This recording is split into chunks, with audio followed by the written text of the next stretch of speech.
Hey YouTube, it's Wisconsin Shoe Guy here. I'm coming to you today to talk about a worth the price video on my new Meermin 101601.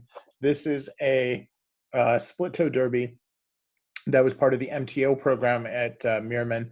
And you can see that unlike the 101610, this is a single piece of leather that has been stitched around some piping rather than a joining of multiple pieces of leather. So really nice because the grain pattern here stays true all the way through.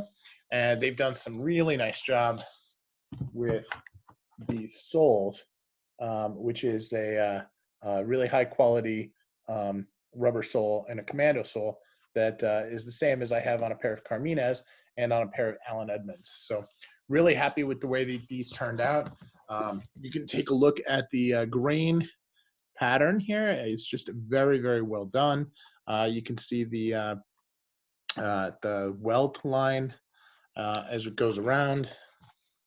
Sorry, try to keep it steady there for the camera. Just really classic, well done. You can see the fudging that they've done around the sole is very nice, and overall, you know, the shoes just came out really nice. Now, a couple things to keep in mind.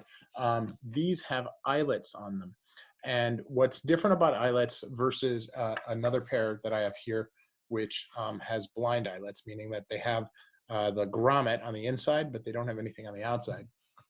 These eyelets make the lacing looser, so you have to tie it. Now, these close all the way based on the size, and I went down a whole size on these compared to my other Meermin. This is on the new HOK last, which is like the Hero last, but a little bit on the looser side. And it's just a tidge loose. So as I close them, you know, it closes nearly all the way. Well, on one foot it closes all the way, on the other foot it doesn't. That's just the nature of feet, right? But what that does is this does not keep them as tight. When you have the blind eyelets, the laces have a little tightness because they're going through the hole in the leather. Whereas here, because of the grommet and the full-size grommet, they're actually quite loose. So you actually have to, you have to pull tight, and you have to tie it tight. So that's something to keep in mind. Now, you know, who cares? But it is one of those small little details that I know folks appreciate learning. So everything else about the shoes just absolutely fantastic. The interior of the lining is softer and thinner than any other pair of Meermins I own. I don't know whether or not they're changing what they're doing, or I just got lucky, but this is just a really, really fantastic quality. I like the angle that they chose for the patchwork on the back, and the derby style and the overall construction on these are absolutely first rate. So, you know, these are $200 shoes. They're not expensive, and they really came out quite nice.